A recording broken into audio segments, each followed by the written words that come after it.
안녕하세요. 오늘도 이곳에 찾아와 주셔서 정말 고맙습니다. 눈을 감고 한번 마음속 풍경을 떠올려 볼까요? 아직 햇살이 완전히 퍼지지 않은 새벽, 당신은 오래된 나무 한 그루 아래 서 있습니다. 새벽 안개가 잔잔히 흘러가고 나무는 밤새 머금었던 별빛을 조용히 내려놓습니다.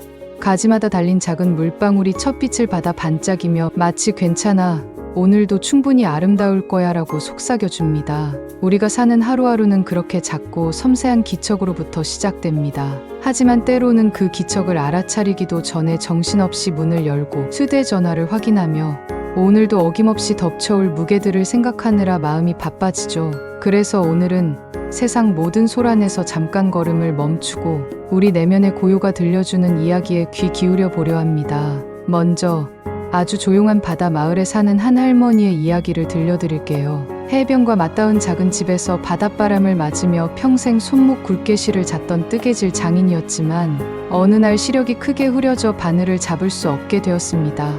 그녀는 한동안 깊은 우울 속에 머물렀어요. 내가 가장 잘하던 일을 더 이상 할 수 없다면 나는 누구일까?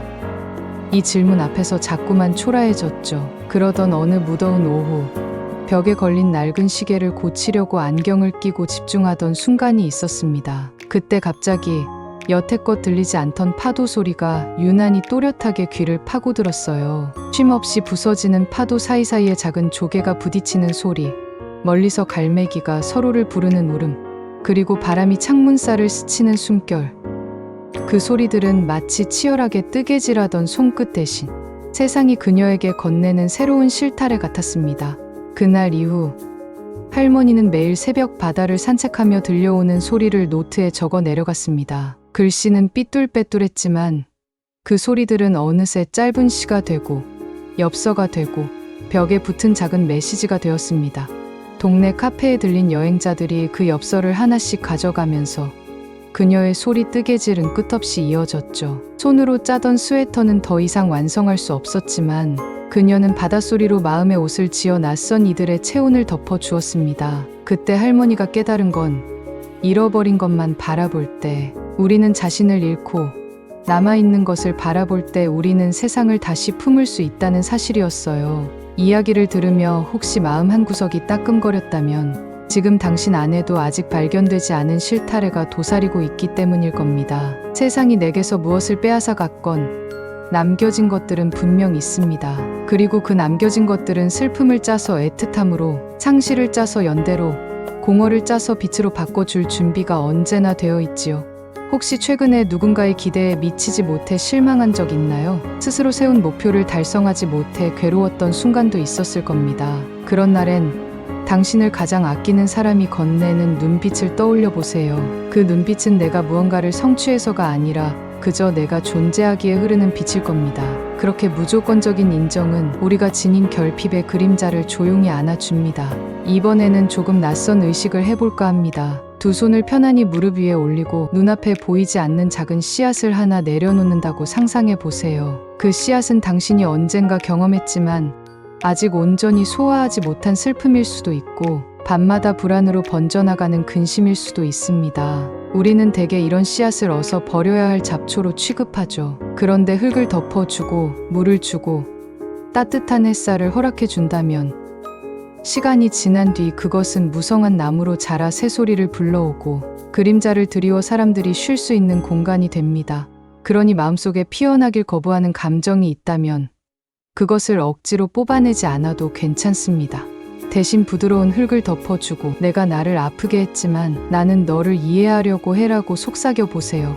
상처를 돌본다는 건 치유의 결정적 첫걸음이기 때문이니까요. 어떤 이들은 질문합니다. 행복으로 가는 길은 어디냐고. 제 대답은 이렇습니다. 행복은 길이 아니라 우리가 내딛는 발걸음 그 자체입니다. 길은 때로 비포장 도로일 수도 가파른 오르막일 수도 있죠. 하지만 발걸음이 있는 한 우리는 이미 그 길 위에서 움직이고 있습니다. 모든 것이 무너져 내린 날 가장 먼저 해야 할 일은 거창한 재건이 아닙니다. 그저 먼지를 살포시 털어내며 묻는 겁니다. 내가 아직 숨쉬고 있나?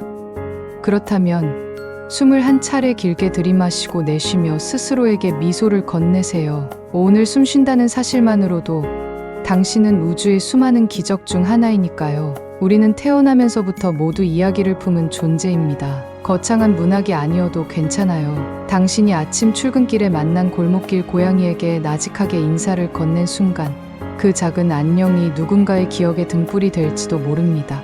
어쩌면 언젠가 그 안녕 하나로 절망 끝에 서 있던 사람에게 희미한 용기를 세상에 다시 연결해 줄지도 모르죠.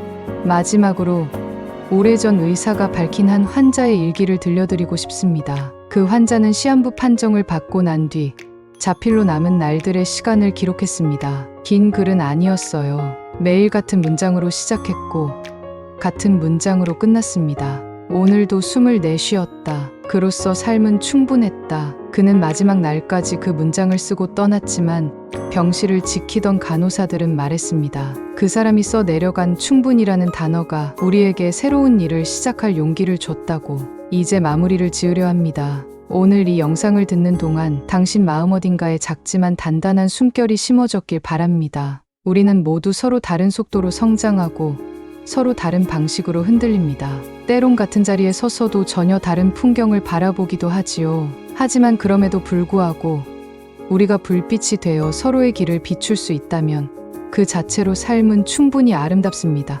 그러니 오늘 밤 잠들기 전 누군가에게 짧은 안부 메시지를 남겨보세요. 깊은 생각 없이 눌러본 하트 하나가 먼 도시에서 떨고 있는 어떤 영혼에게는 괜찮아. 내일도 살아볼만해 라는 신호탄이 될지도 모르니까요.